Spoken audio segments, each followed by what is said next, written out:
Pretty simple day. um, Nice couple of signals here. Around 3 o'clock, you got the PPO cross and then the EMA cross, 8 and 21 crossing. All you had to do was jump on and ride. I got up a little late and saw this had already moved. I can tell you, I tried to get in on it, but never got filled. What made me nervous, I got a lot of lines here, I know it might be hard to see, but there's a pivot level right here where it basically started. Another resistance line, another resistance line, and then one way up here, and I've got a little Fibonacci 50% retracement right there as well.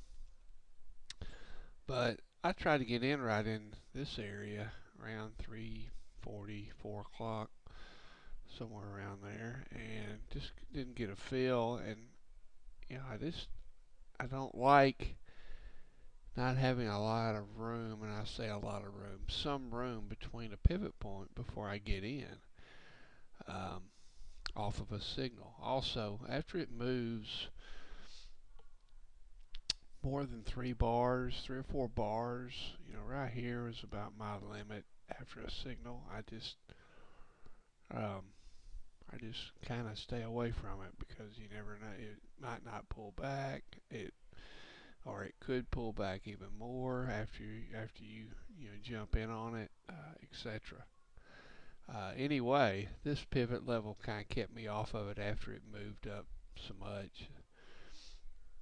Most definitely this pivot level. I really would have thought it was going to come up here and kind of bounce around between these pivot levels. But it ran, and it would have been a huge day. It was a 2-point move, but it gave back.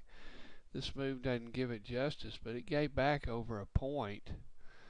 You can see up here in the corner, it's just up 27 ticks, and it was up over 2 and change ticks. So it gave back a bunch of it. And I did catch a little bit right here, and I caught some on this on both of these EMA signals. I really thought this one would have looked like this one, but it just kind of went down, and I took some off.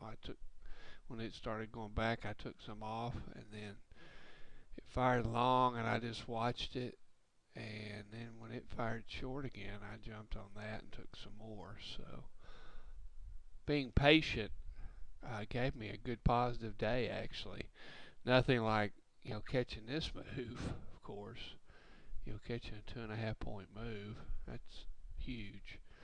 Um, but being patient and not trying to jump in here, even though it would have paid off,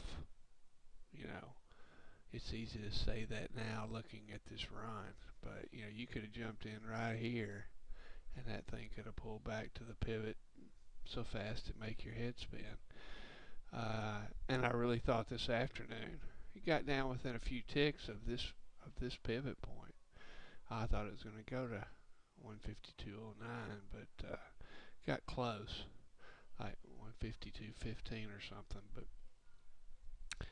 anyway, patient pays. It's a lot better than trying to be right, and that's where we are today. And I hope somebody caught some of this. Be a fantastic move. We'll see what happens tomorrow. We've got a 10-year bond auction tomorrow that happens at 12 Central Time, 1 Eastern. And we've got Fed minutes tomorrow. And then Thursday we have a 30-year bond auction at the same time, 12 Central, 1 Eastern. And if you haven't watched those, there'll be some volatility. So be careful about that. I wouldn't hold anything going into it. I would wait and see what happens afterwards. And if you want to jump on something afterwards, then get after it. But I never hold anything into the auction just because you never know which way it's going. That's all I got. Have a good evening. and we will see you tomorrow. Thanks.